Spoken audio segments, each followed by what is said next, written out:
Welcome, everyone. It's wonderful to see you here at our annual Scheidel Lecture. It's actually our first one held in person since 2020. It's so nice to see everyone like here physically. And I believe there are some people joining us remotely as well. Hi, everyone at home. So my name is Leah Ceccarelli. I'm a professor and the associate chair in the Department of Communication. My colleagues and I are delighted that so many of you were able to join us at this very special event. In a moment, my colleague Relina Joseph will introduce our esteemed speaker, Professor Dawna Ballard, a scholar of organizational communication and technology at the University of Texas. I'd like to just start by taking a moment to acknowledge the Coast Salish peoples of the land which touches the shared waters of all the tribes and bands with the Squamish, Tulalip, and Muckleshoot nations. So the Scheidel Lecture is a long-standing UW communication tradition. Since 1998, this event honors Professor Thomas Scheidel's lifetime of scholarship, teaching, and academic leadership by bringing distinguished scholars to the University of Washington Department of Communication to meet and engage with faculty, students, and our broader public. I'd like to say a special thanks to Frances Scheidel, who is joining us for her continued support of this event. It is such a wonderful opportunity to hear from scholars who are doing some of the most cutting-edge work in our field. Your generosity means a tremendous amount to us, so thank you. After Dr. Ballard's talk, we will open things up for a question and answer session. For those of you joining us in Zoom, please feel free to put your questions in the chat, and we will try to get to as many of them as possible. And now I am joined by my colleague, Professor Relina Joseph, who will introduce our speaker for the evening. Dr. Joseph is Presidential Term Professor of Communication, the founder and director of our Center for Communication Difference and Equity. Yes, you need to sit down. I'm going to go on for a little bit. She does so much. Also the Associate Dean of Equity and Justice in graduate programs for the UW Graduate School. Dr. Joseph is author of several books, including most recently, Generation Mixed Goes to School, Radically Listening to Multiracial Kids. So welcome, Relina.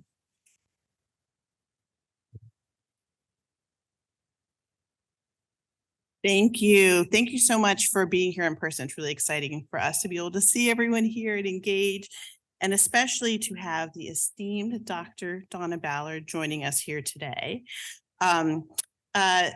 Dr. Ballard is such a wonderful choice for a Scheidel Lecture because she brings important applied communication research that really crosses over many areas. We're going to hear about all of the impact that she has on all of our lives. So I'll read you her bio here. She is an associate professor of organizational communication and technology at the University of Texas at Austin, and an expert in, and I should have gotten some pronunciation, chronemics, which is the study of time as it is bound to human communication. Dr. Ballard researches what drives our pace of life and its impact on the communication practices and the long-term vitality of organizations, communities, and individuals. She is currently completing a book for MIT Press entitled Time by Design, about how effective organizations routinely communicate slow to go fast. She has published the edited book, Work Pressures, as well as numerous peer-reviewed articles in outlets such as Communication Monographs, Communication Research, Small Group Communication. It goes on, so I'm not going to read all of them, but all across our field. She is also a Public Voices Fellow and a faculty affiliate at the Center for Health Communication at the University of Texas at Austin. Her research and commentary are regularly featured in mainstream news outlets such as the New York Times, The Atlantic, Forbes, NBC News, and other venues such as South by Southwest. You can go online and watch an amazing talk by Dr. Ballard. So you can have something else to watch later, in Creative Mornings. So we are so thrilled to have her here. Please join me in welcoming Dr. Dawna Ballard.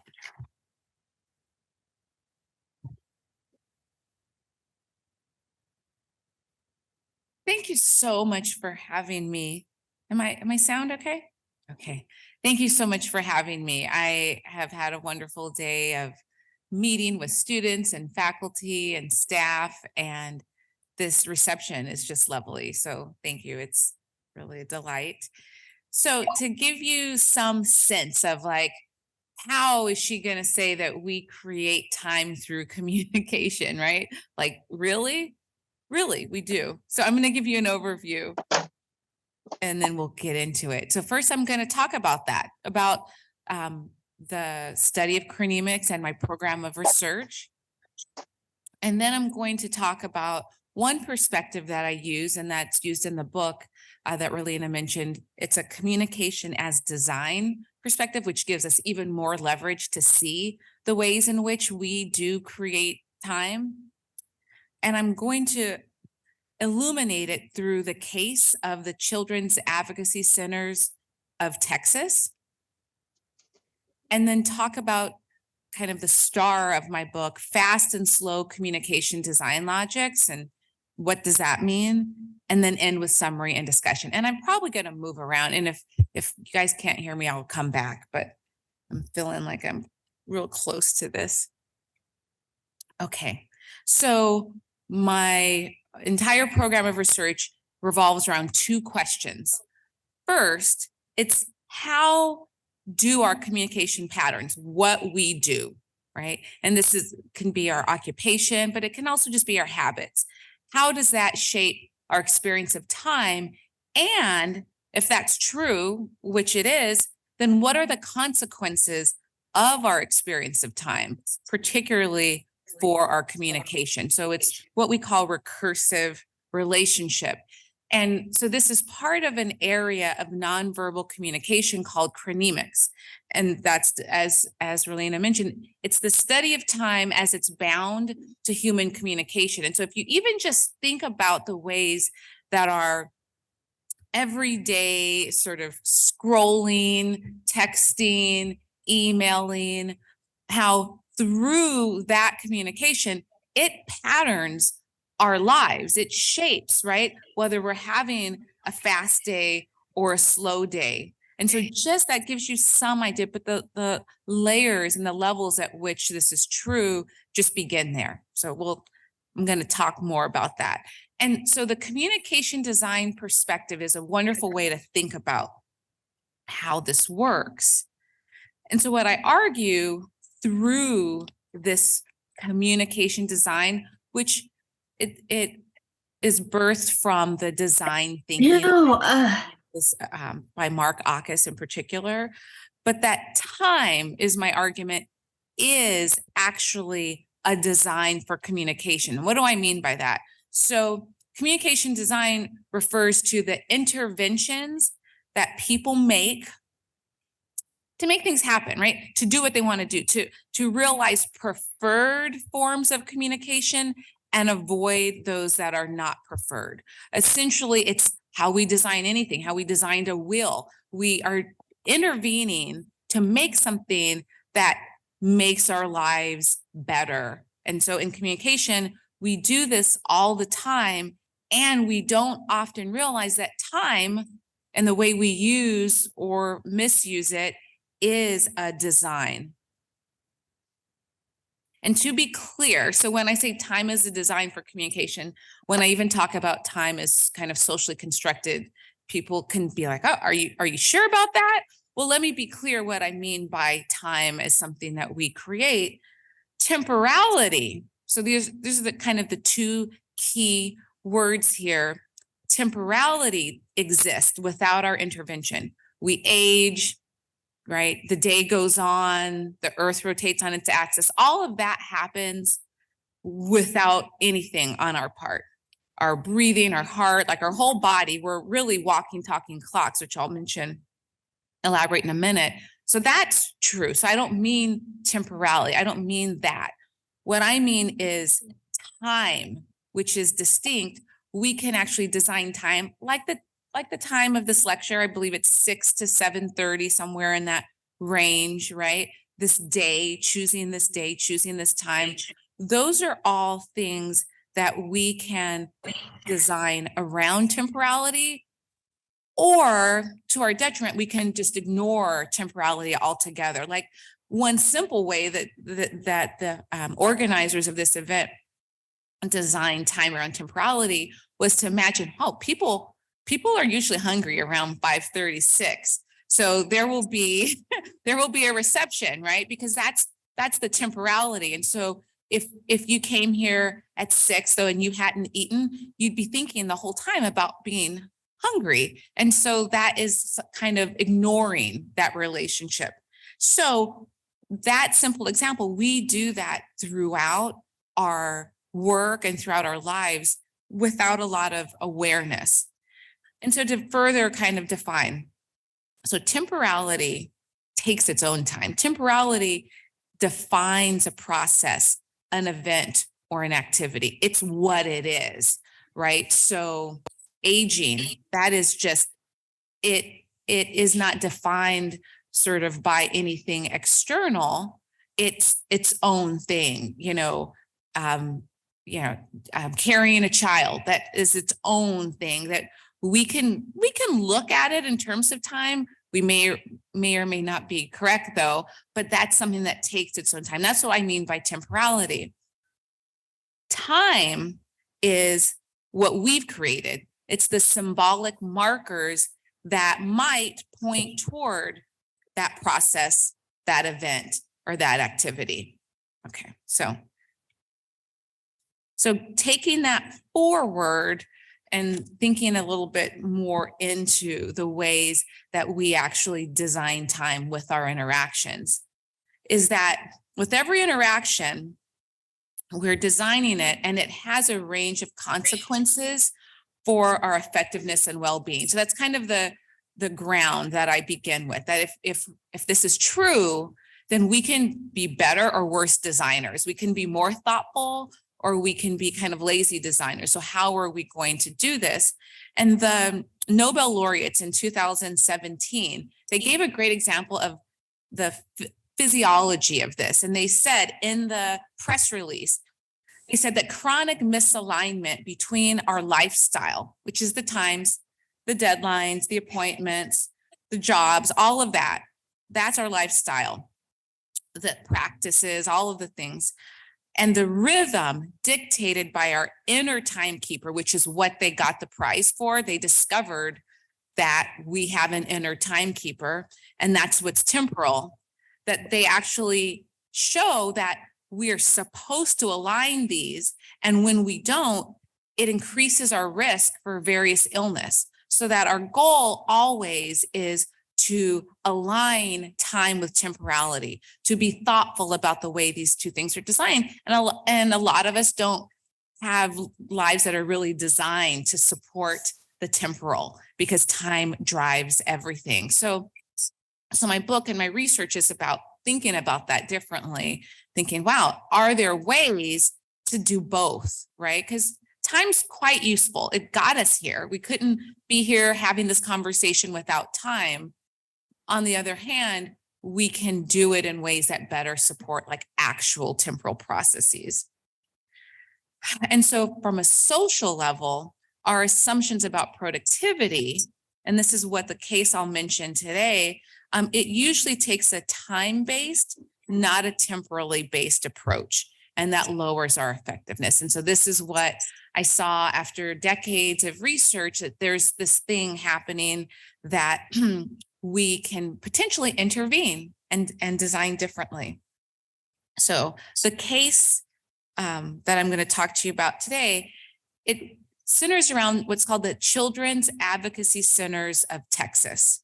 So they're part of an international movement that began, around the 1980s. It's a brilliant and inspired organization. But what they found before the 80s around the world, when a child was reported as abused, each agency that was involved would get kind of separate notice about that. And then they'd have to figure out their own process to individually address that, like whether it's law enforcement arresting someone, social workers taking the child maybe out of a home, a bad situation, whatever that was, they were coordinating it all on their own.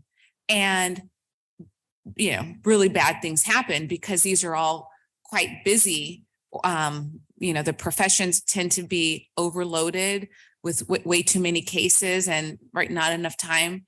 And so children would fall between the cracks and and die. Like, this is like horrible things happen. And in fact, a lot of the centers are named after a child.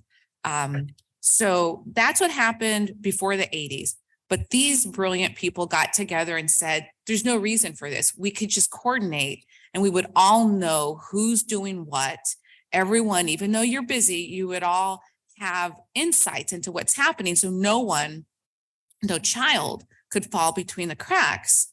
And so they do incredibly fast-paced, demanding, time-sensitive work because literally time is of the essence in the most important way, right? It's more than any of our work. Like the implications are far more important in this setting.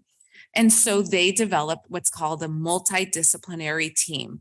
And so it's made up of CPS, Child Protective Services, family advocates that work with the families, forensic interviewers that kind of collect information, law enforcement, medical that do exams, mental health, and prosecutors. So the whole team gets together and they now are a team and they work together and they manage this really important problem. And so I had a 2-year grant with them, funded in part by the Children's Justice Act and the National Children's Alliance. And my team of colleagues included Matt McGlone, Mary Waller, Drone Mondana, and Anna Aguilar, and Dina Inman Ramgolam. So it was not just me, it was part of a team because it was a lot of data we collected and it was intensive across those 2 years. And their goal or their question for us was just, what are the best practices? Which teams, right? So this was like about their 25th anniversary. They were like, let's stop and reflect on what's working, what's not working.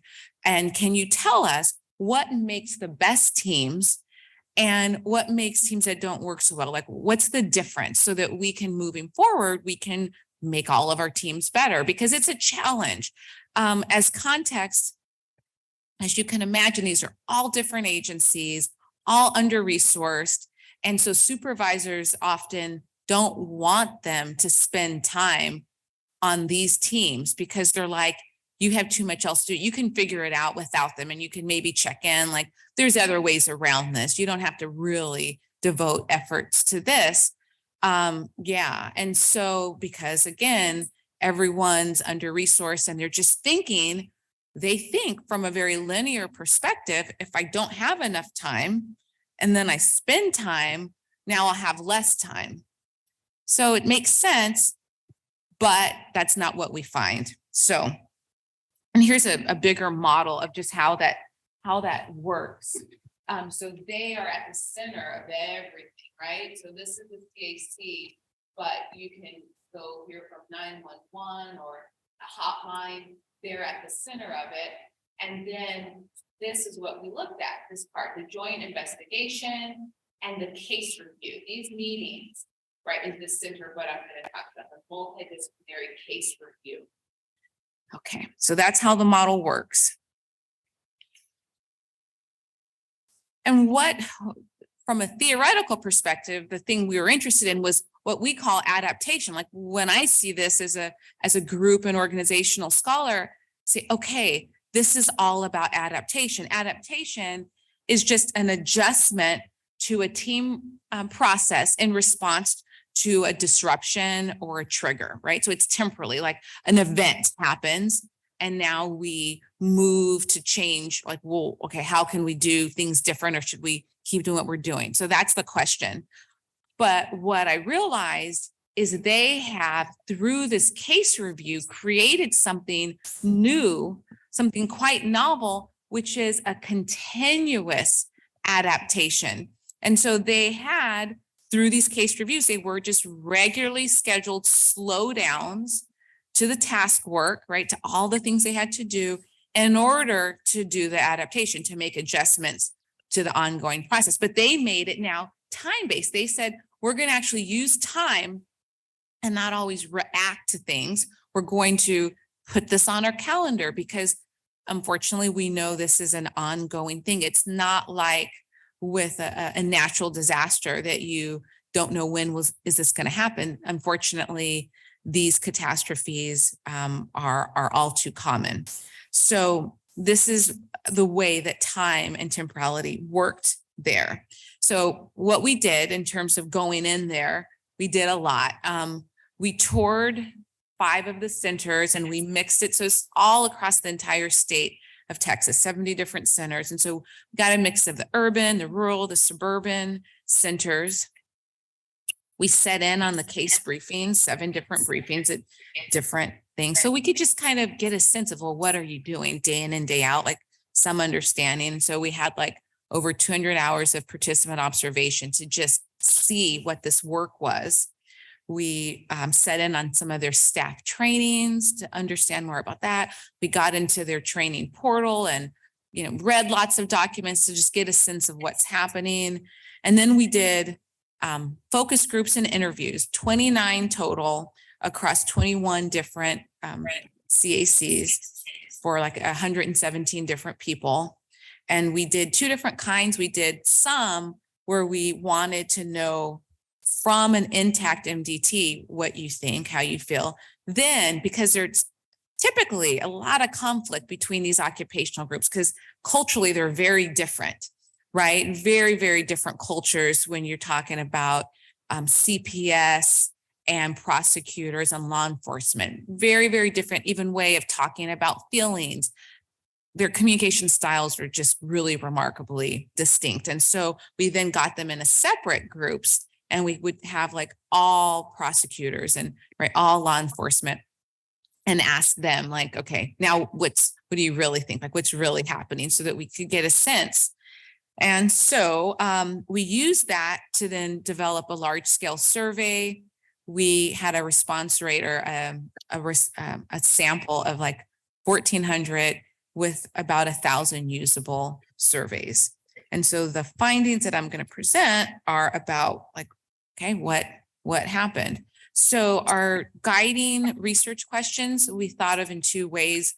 One is like, what's the temporality? What are the temporal processes that each occupation has to deal with, each member agency in an MDT? Like, how do they spend their time on a daily basis?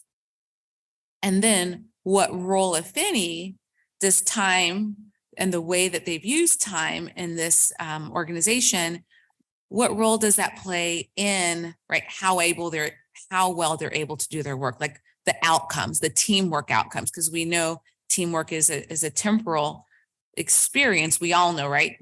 From the time you join a team and older teams, like conflict in teams, it's a lot of temporality that just needs to take its time. But the way they use time, what does that do? How does that help or not? And so we started with just asking for timelines from each occupational focus group. We would just ask, like, give us a sense of your day. I'm sorry, that's not true. Give us a sense of a case. So we would say, think of the last completed case and draw us a timeline of the beginning of that case and the end and everything you did. And so we found that from a time perspective, these agencies couldn't, again, be more different. So forensic interviewers, who were the ones who, when children are brought into the agency, they actually, talk to the child to understand what's happening. So their timeline was like from beginning to end, like their participation in the case was from a half day to a week. That's only part of their participation, right? Because the case goes much longer than that. CPS, their participation lasted from 30 to 45 days. And again, this is kind of this is from from the various people, like the smallest to the longest timeline. Medical, like a SANE stands for sexual abuse nurse examiner. And so that's about a year of their participation. mental health therapists, 10 months to more than 2 years. Family advocates from 8 weeks to 3 years. Again, it ranges. And then when law enforcement did, and we only had one, it was very hard to get the scheduling right, to get participation for that focus group. And so we had one guy that showed up. And so it was really more of an interview. And on his, there wasn't time even mentioned. It was only temporality, right? Because they're actually not constrained by time in the ways that particularly CPS is, right? A case takes as long as a case takes. So, and here's some pictures of those. So here you see oops, can I go back? There. And this got cut off in the facts, but so here you see like from intake, preparing and staffing the case, meeting with the mother, starting and ending the interview. You can see that was like a 3-minute, right? From 55 to 58. Then they took the child to this organization is so amazing. If you ever have a chance to support any CACs around the state, they would have like a little closet where the kids would go and there'd be all of these things. A lot of times they had needs as well, like financial needs. And so they would, get stuffed animals and pajamas. And it was such an amazing organization. And then they would burn the DVD for the detective and they would work on that. So you're really, if you look just at the end part, you can see, right, you're talking about minutes that they're involved in primarily. They're part of the case. Now with CPS, and everyone did theirs very differently, but from intake here, initial tasks, you'll see, the team meetings, court, some more documents, some placements CPS sometimes has to do to the case closure. And that was, right, a matter of 45 days. Medical, you see, they present to emergency. That was on day 1. And now we're ending here at at 6 months to a year with court ruling and disposition where they are testifying. Mental health services, this is a model, a therapy model they use. And so here they wrote from November 2013, and that began after staffing, right? So that's the case reviews that we'll talk about. They go through therapy, and in 2016 is about when it ends, when the prosecution ends, and the therapy model had already ended before then. And the last one, I think, no, second to the last one. Oh, are you going to let me go back? I did something. There we go. Family advocate. And they had a year and a half from staffing. Again, this is the meeting that we're talking about, down to sentencing. And so that was a year and a half. And then last was the law enforcement, where it takes as long as it takes. And you can see they contact victim, complaint, they scheduled the interview, notified CPS, right, attended the CAC meeting, interviewed the family after CAC, document notes, and then a warrant and a search warrant. Okay, so really different times. And the challenge with these different times was that it's really hard to get people on the same page when your work is so different. Because if you go back to my first argument, which is what we do creates our experience of time, their experience of time is just vastly different.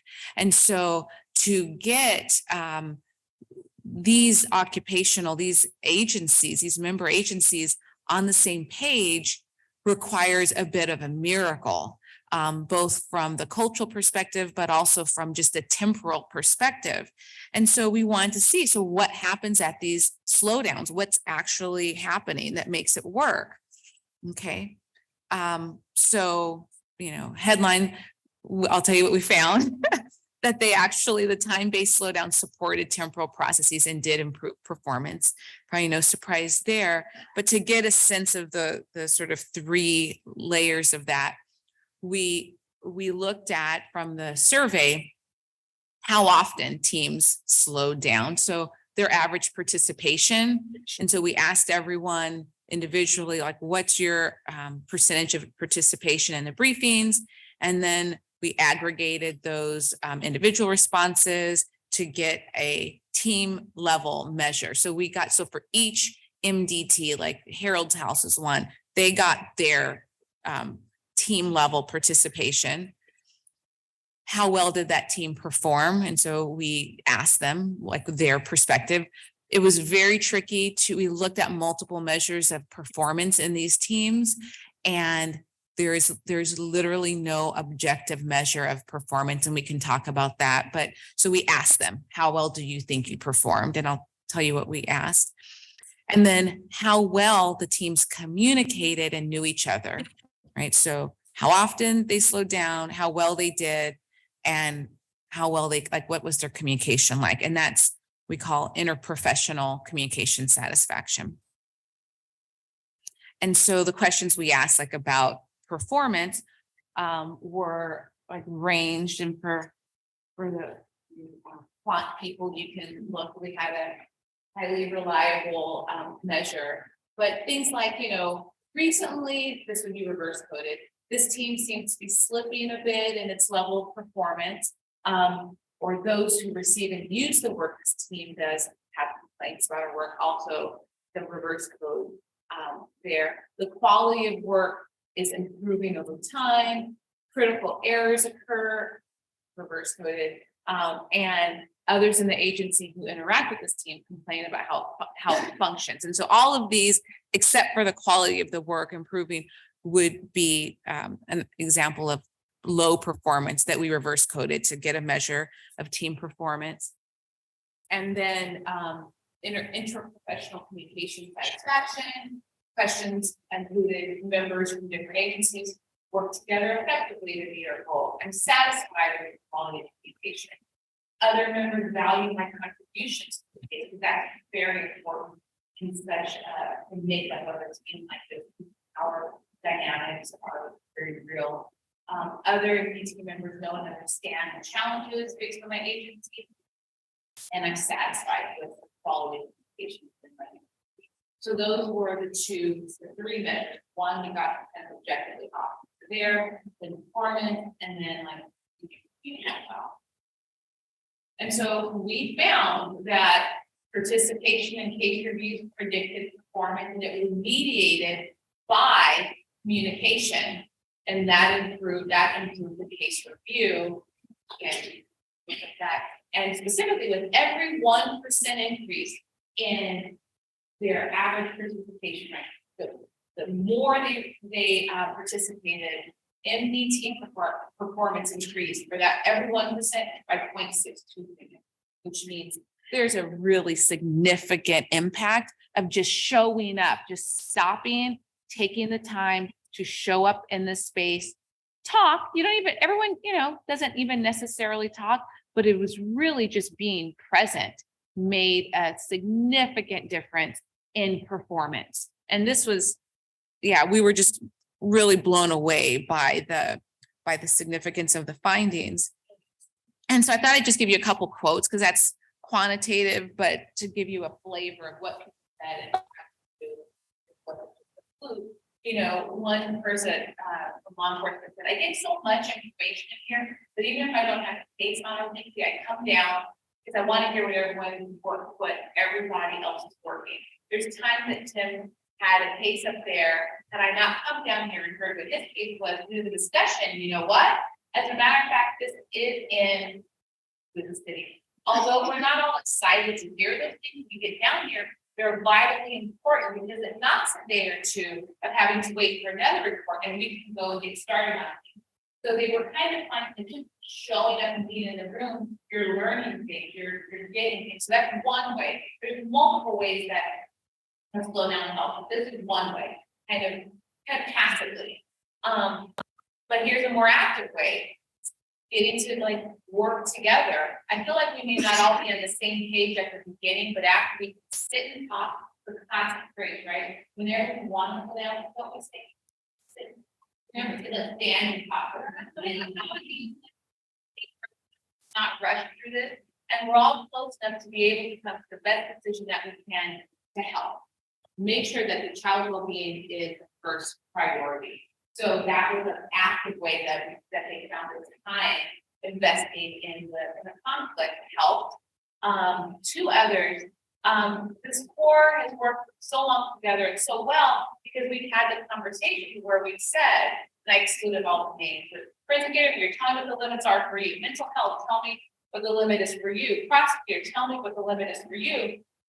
CPS, what were your supervisors letting you do? We'll say, law enforcement will say, I think it's bullshit that your people won't let you do this, but you've got to be walking supply. And we know where the other's limits are and we're willing to say, okay, cool. That was a big deal to just know, because remember back to kind of how different their work is and they all have different supervisors.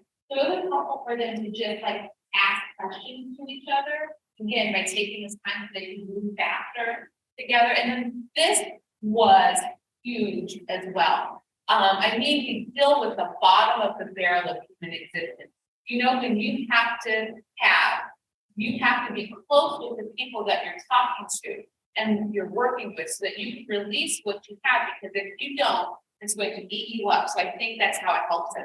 Repeatedly, people told us, if I did not participate in MDTs, I would not be in this profession because it is so horrific. People talked about like having no one else. One woman's husband was an oncologist who still didn't want to hear about her work. No one wanted to hear about this. No one whose job unless it's your job, no one ever wants to hear about this kind of stuff. But they didn't, prior to MDT, they didn't have anyone, right? And so then that lowers their effectiveness because they're not able emotionally to cope with the kind of work they're doing. And so just to be around people who know what it is, that made such a difference. And we've heard that over and over and over again. So multiple ways in which time mattered here. And so, in summary, in management literature, the bias for action doing is foundational, right? You gotta do, you gotta move fast, and talk is cheap and from a management perspective, right? Like that would be what you are taught, which needs to be doing, not wasting time talking. But this case and others suggest that the opposite is true. And we argue that they created new temporal resources by spending time together. The relationships they created, the processes that they engaged in together, gave them the resources that they needed to continue time after time to do work that, again, no one wants to do. It's horrific work sitting in on the cases. I just have to leave because no one wants to hear any of this. And so by slowing down, right, by taking the time, even though they were busy and like, how are we going to do this? I'm so busy as it is. But by slowing down, and because for rural, the ones that were in rural communities, they might have to drive an hour to get to this meeting. This was before COVID. And so there wasn't like Zoom, and I don't think it would work in the way Zoom worked. They would, and the EDs, right, the executive directors of these nonprofits, they would each have, it was amazing. They would know what everyone eats, like what their little snack was. They would have food. They would order in breakfast tacos. And so it was literally a place that people came, and it took time, but it served so many multiple functions that allowed them to do their work and to do it well, that it was worth that. And so this case helped me to clarify something that I had been kind of toying with in some other work, which has to do with communication as design. And so I recognize that, again, in the book, but I have like 6 different cases, 3 factors to flow in the book, but this is the one that really clarified and laid it all out for me, that there are 2 different communication design lines around time.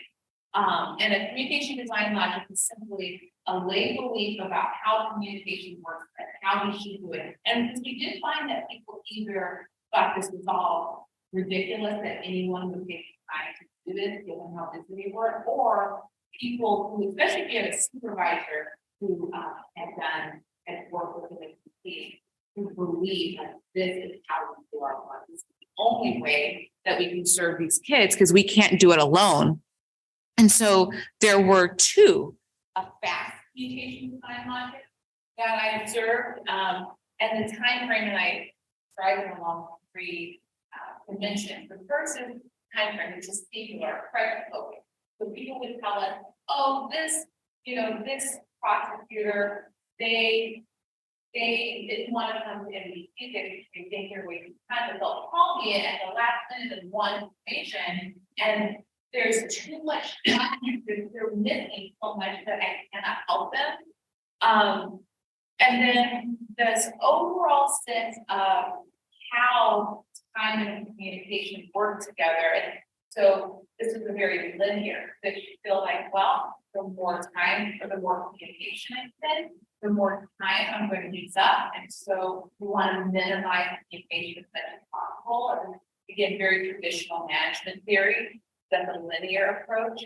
And then their relational orientation, or their belief about like what comes out of how relationships work, very transactional.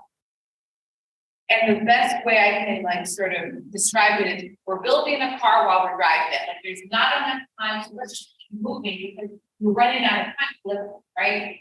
Keep building the car while we're driving it. And in contrast, a slow communication design logic, it understands that communication involves multiple time frames of the past and knowing your colleagues' past. And one of the women going through the board fair, which is common, she would get given morals and emotional support on that. Like they knew each other's kids, that they know like so much about each other that there was this sense of past, present, and future together, right? Because that's why they continued. And they understand that there's a nonlinear relationship between time and communication, that you can invest a certain amount of time so that it makes communication easier and faster. We know each other, like we can complete each other's sentences, and that's a nonlinear approach. And that opens up the possibility that communication is transcendent, right? So that rather than it being this transaction, that it's more than just one or two things. And this is a quote, you guys in the coach for UCLA that would say, if you don't have time to do it right, when will you have time to do it over? So that is also, these are also about time sensitive, right? Sort of rapid response, but the approach to how you get there is what was different between the two. And let's see, almost. And so in summary, sort of my argument is that we can actually design communication, which is always a design for time. We can design it to support temporal processes. And this is sort of a, like a perfect exemplary case of how in fact we can do that. And kind of as an overview, here's the three elements together. So with the fast communication design logic, we're looking at, right, the time frame of interaction is one, and we're not thinking about the future and understanding how interrelated they are. Whereas in slow, you get that there's multiple frames of interaction matter. So that's the time frame. The perceived shape of the trajectory between time and communication. Linear here, right? Just if I'm talking, I'm wasting time, versus here, if I'm actually saving time eventually, right? And then the underlying belief is either one-on-one, like there's this transaction, I say this to you, you give it to me, versus transcendent is that little one-to-one ends up in so many ways that we could not have imagined. So with that, I thank you and open up the floor for questions. So thank you so much for this really fascinating talk. I have so many questions. I wanted to start with actually the one, not the one that I was asking you about before, that I would still want to ask you, Okay. but about Zoom, right? So we have, the amazing ability to connect anywhere at any time, that we have all of our lovely people who are at home, right? Or people who have young children, so they can also come and participate in this talk, which is essential. But what does this do to the way in which we are experiencing teams and teamwork and effectiveness when we can't kind of have that happenstance meeting? Absolutely. And I actually, in chapter 1 of the book, I just start off with that, which is like, because people ask me that, right? When they know that you do organizational communication, and people for years have been saying, so what do you think about virtual meetings, right? Because it saves so much time and money, right? Like money as well. And what I say is, the research shows that, and I talk about Kurt Key's work on cyber infrastructure, where these virtual teams, who literally, like, they're like the scientists that work on supercomputers, basically, right, who have access to the best technology, that they still and write into all their grants and sort of opening ceremonies and check-ins, where even if you're put in different parts of the world, they would get together, they would take the time, because for several reasons. One, it signals importance, right? Because in our culture, time really is used in Western culture as sort of a source of power and importance. So one, if you're taking the time to fly somewhere, like all of that extra labor suggests that it's important, right, rhetorically.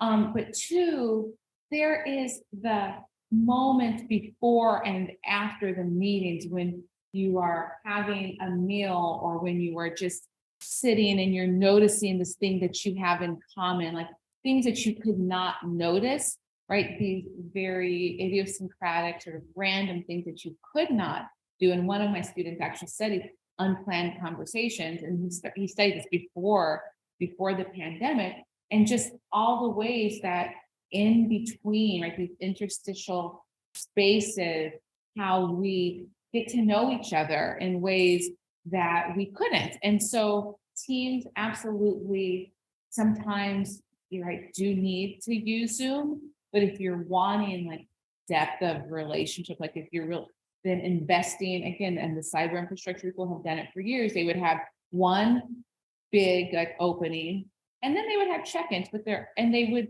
meet virtually in between, fine, but there would always be these face-to-face check-ins, and they're again flying around the world. And so I would say that a lot of things just cannot be duplicated,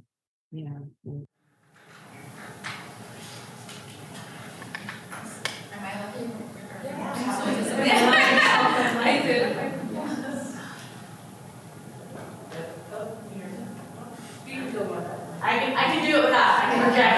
Okay. In the business world, there's a part where you get to know a client, and it's like the act of discovery, where you start to understand like the business's organization, what are they trying to do, how do you get them to where they need to go, and it's talking with all of the different departments, the silos, it's like everything that was part of the MDT, getting them to talk. Yeah. What are some more like layman's term, or like what how do you articulate the value that they're getting that isn't as like feel goody as like like you just feel better and you're having more aligned conversations? Like, what are some of the terms that are worth $500,000 that they would pay for? Right. No, that's a great question. I think information, like if you were, pitching this, you could easily pull up some stats just on like information exchange, like the rate of information exchange, like people know more after these meetings. It would be trust actually is increased. So that was a theme that came up, that they actually didn't trust people who didn't come to these meetings. And so I think that is less of a touchy-feely, because that's a term used a lot in the management literature, that if you have teams relying upon each other, there needs to be some trust. So I would I would say those would be like a lead in. That is, maybe, is that less touchy-feely information sharing? Like, hey, give me $500,000 to build trust, to increase rates of information exchange. Would you be for that? Well, and speed, right? So there's that, the stumbling upon, like the gentleman, Tim, who just talked about being in the meeting, he learned stuff before he needed to learn stuff. So that would be maybe a term, like maybe still related to information exchange. Let's give me some feedback. Is that less? I mean, you want to say more about, like, is that meaning the standard or? I don't know, I'm figuring like. Okay.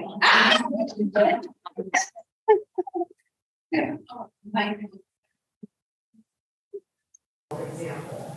I love the case that you Right, shared. that's not a nonprofit, Yeah. and then It's like that's not a education. corporate world and asking people to slow down. I think that's your, like, we're thinking like, can you really ask people to slow down? Yeah. Well, I know maybe it works for one thing I would say is I wouldn't use the word slow. Yeah. I would just say, I would call it a meeting. That's all they really are, and people love meetings, right? But I mean, I feel like corporate America wastes so much time in meetings that go nowhere and do nothing. And the theory on meetings is that it, does nothing, that it's more of a social, kind of, like it says something, it tells us something about a team. So I would just call like check-ins, meetings, is that? But I'm just wondering if you have like a real like case in your book that's like a company that's incorporated this approach. That is, Like the children. yeah. No, yeah, there's actually, well, to be fair, most of the examples that are corporate are of like the horrible outcomes of not doing this. So there's a lot of data around speeding up production, like For software engineers, there was a great one around surgeons. Actually, now that I'm thinking about the medical case, yes, there's some examples. Medical count is okay. Well, there's examples of organizations, and these aren't mine, but these are examples I give of why to not do it. Is there's a construction. Okay, here's a construction example, right? So they speed up. They're running behind schedule, even though they always do. So I don't know what the problem was, but running behind schedule. So they shifted people from a 40-hour to a 60-hour work week. And initially they worked faster, like things were getting done. But at the end of that same unit of time, right, that they had to finish it, they had actually decreased production over time because they were attempting to speed up instead of keeping things at a more steady rate where people have, like in a work day, there are windows of time where we have, lunch and we talk and we chat, but when you are told that you have to like work longer hours, people they don't talk, they don't do any of these things that are needed because they're tired. And so there's, the best corporate example, Kellogg Corporation, during the war, they went to a shorter, it was like, I believe a 35-hour work week so that they could maintain and not do layoffs.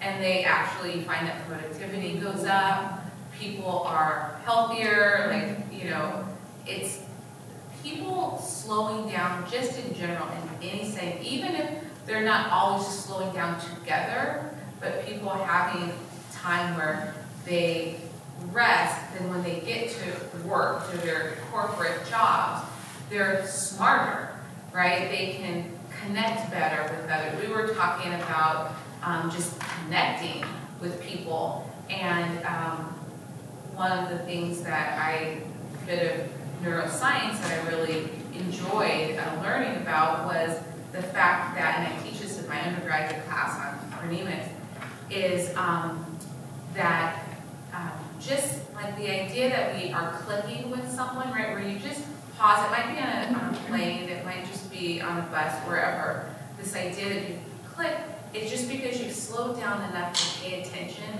to the other person, and we can literally see it at a temporal level where people have what's called brain coupling. And so that sense of, oh, we clicked at chemistry, you literally did have chemistry.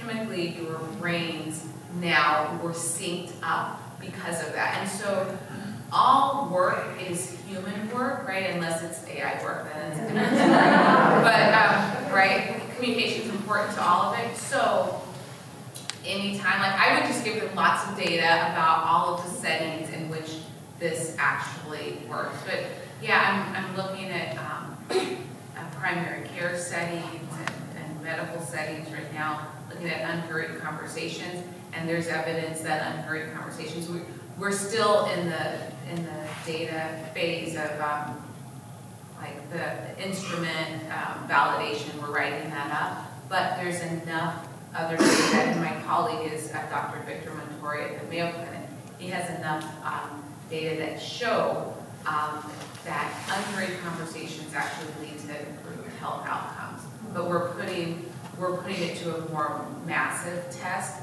because this instrument we can code more videos and then look at data in different ways. So yes, again, that's medicine. But I don't. Yeah. Are those good corporate examples? Yes, you can hand that. Yeah, I think I understand what you're talking about when you're saying going slow helps you go faster, certainly with Yes. relationships. But I'm kind of wondering what it did to all the cases coming into all these agencies to decrease the backlog of cases because No, they got through them faster. Yeah, they got through them faster. So these were our highest performing teams were the ones that went to the meetings. And the ones the teams that had low participation, they were the worst team. Like they just didn't perform well. Yeah, so yeah, this is like outcome based. Thank you for clarifying. Yeah, so in classical rhetoric, we talk about time, one concept, kairos, right? Yes. So in hearing this and your discussion of slow time, and in many ways, I'm sorry. Oh, stand by the mic. Yes, thank you. Okay. so when you're talking about design logic, the slow design logic seems like kairos, right? Which is neither fast nor slow. Right. It's training and it's iterative. It takes a long time to be able to train for the moment when you can take advantage of that kairos. It may be a slow response, it might be a fast response. So in watching all of this, I noticed many of the respondents were talking about, well, how, even this question, how long is it taking to process that case? I'm curious, I think I kind of would guess at an answer. A kairotic question would be, what team was able to seize opportunities as they existed in the development of the case over time? So if something happens, I'm imagining what you would say is a slow communication team was one that can seize that opportunity very quickly and not only shorten the overall case, but be more effective in the development of the case. Whereas a lawyer, they get a call, they don't respond, they can't seize those opportunities. Kind of, someone goes out on bail and never comes back or something like that. So, I mean, was that, coming at it from Kairos, were they more effective in being able to respond by name? Yes.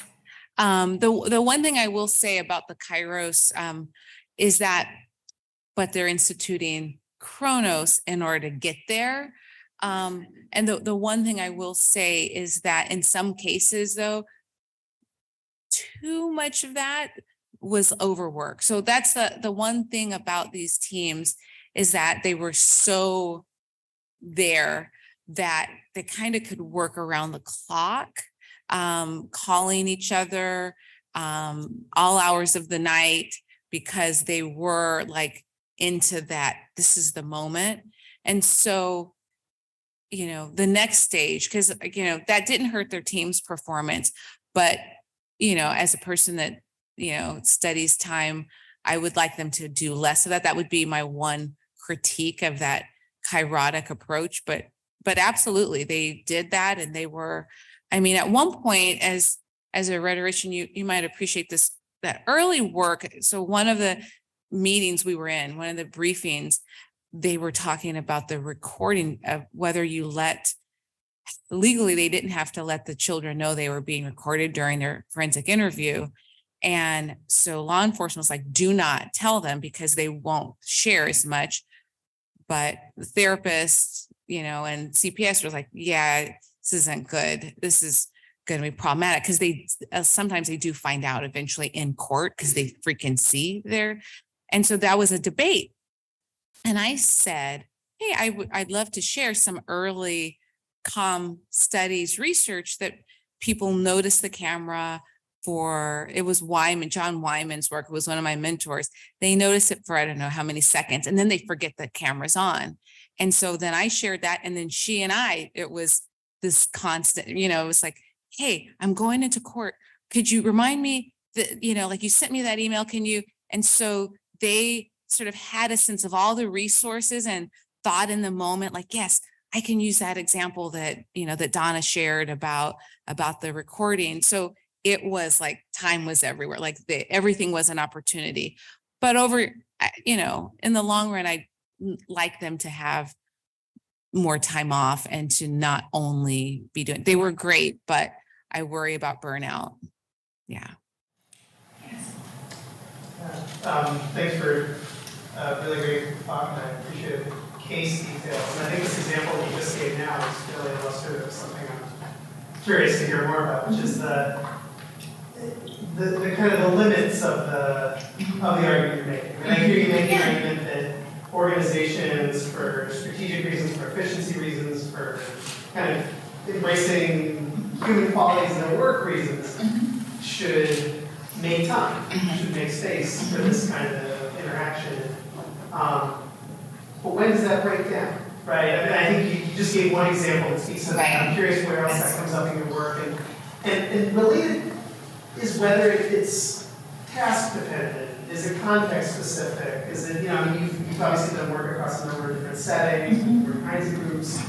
Where do you see the limits of this kind of relationship that you've sketched out so far? Oh, that's a good question. So the limits primarily in burnout, I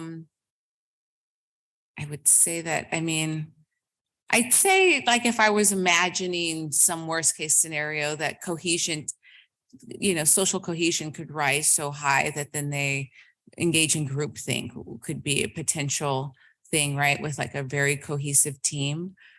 I would say those are probably my two. Yeah. I'm thinking more of some of the negative cases, but like the fast calm, but in the slow, people are just so happy to be connected to their work, but I have to look at it because the negative example of slow, I'm doing that chapter right now. As she said, the book is not finished, and I'm thinking there is an example of the negative case of slow, and I'd have to look at my laptop to remind myself. Look at it. Thank you. Yes. I absolutely see how time is very important to these groups. I wonder, to what degree do you think the effectiveness of these groups has to do with their multidisciplinary character? The fact that people are getting together who might not otherwise be communicating and sharing across different perspectives, if that is also part of what's driving the success. Well, because within the same organization, like it's all multidisciplinary. And so the people who were multidisciplinary but didn't show up were really, there's some bad teams. That's the whole reason for the grant, is there's some really ineffective teams who were also multidisciplinary. So I'd say that that's controlled for, like this is kind of a field experiment where we controlled for that part. But the multidisciplinary teams that didn't do the slow. That just tried to just coordinate on the fly without like going to the meetings, like, oh, let me just call and find out this thing, but I haven't like invested any time. They weren't as effective, even though they were multidisciplinary. In part, I think there's a lot of reasons for that, but but one is they're not always a real clear cut what to do. Like hearing some of these cases, what to do is not always clear.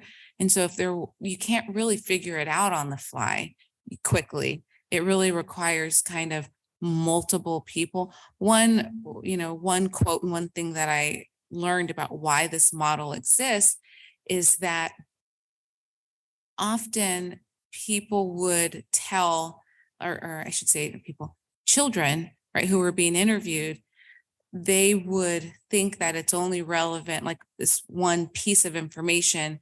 I'm not because they were being dishonest, but they would share one thing with the social worker, something else with law enforcement, right? Something else with the prosecutor. Like there's all these, like the therapist, like people weren't all getting the whole story. So when you got all the pieces in the same room, then more information, right, came to the table. And so if you have all of these multiple disciplines, but you don't show up to compare notes in a sit down, you won't get to unleash the power. But I absolutely do agree that the multidisciplinarity is what makes the team so amazing, but they couldn't unleash it if they didn't show up because, right, it's just like unused potential in those cases. But that's a great question. Yeah, that's what was so brilliant about this model and these people. And I just, again, this is the best run organization that I've ever studied. They just were on top of everything. They collected data. Every time I had a question about co-located or this or that, they had collected data on it. Yes. I use an electric toothbrush. But I often don't go all the way off through all 4 beeps and all 4 quadrants because I run out of time. Yeah. And this is a good reminder about how you're saving time, but really if you think about it, I'm not saving time. Parentheses is the thing. Yeah. Is there anything in your life that in your research or your work, it's a metric, like your toothbrushing habits, but is there anything that you sort of have reframed now that you've done this work and you think about? Yeah, I mean, I've done this work for decades and I'm always learning new things. Absolutely. Always. So many things. Taking a weekend off can actually, again, this whole linear notion of time is just, it doesn't fit with living things. It's for robots. It was designed in the factories, right? This is Taylorism, and that Taylorism only worked to do very limited things, but that anything outside of that doesn't work that way. And so, yeah, taking a day off, actually, you get more done than not taking a day off. So that would be like simple, but it's still very hard for me sometimes to do that when I'm really under the gun. And so it's, coming back to the things that work and instituting practices that kind of make it where I'm not having to think about it. Decision fatigue happens. And so then you don't remember the best things you should be doing. So I've instituted little hacks here and there to force myself.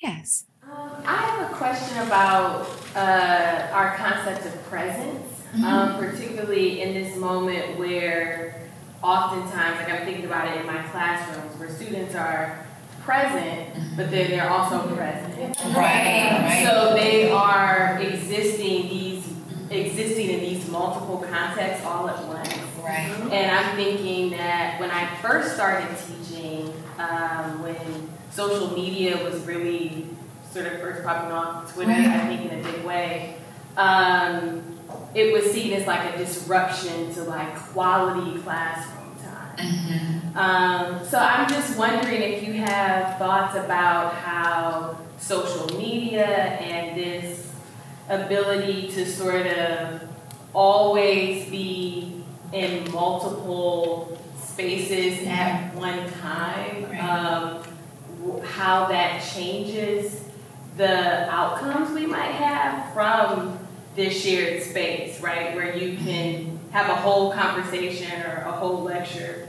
You think you said what you said, but they didn't hear what you said. Right. Yeah, no, the data, there's, so I teach a undergraduate class of 100 students called Time Matters. And one of the things I say on the first day is that I'm not going to police your devices, because particularly with accommodation, some people actually need that. So but I say, let me tell you the research, and the data are that just having and they've done this in educational settings, just having your smartphone in the room with you lowers your exam point or your exam grade.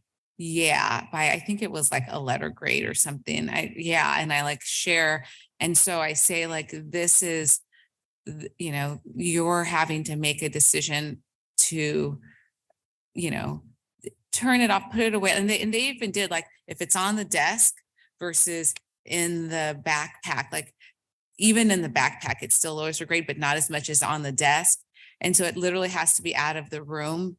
In an experimental setting. So yeah, I mean, it absolutely distracts attention, and 100% I would just, it makes a difference. And it was interesting though, and I didn't see that. One of the things that the team atmosphere created was some kind of also accountability, that there was so much happening there.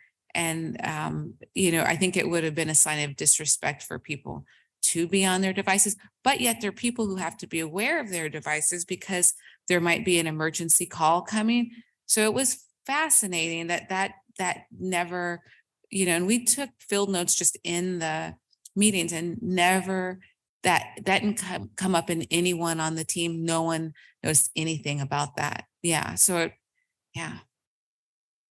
I wonder, as a follow-up to that, these kids who are growing up being in multiple places, like, have you studied, like, maybe you've studied people that are older and adults who can put them away? My daughter's 15, and she always has her device. And I just wonder if presence is going to change, that they are in multiple places.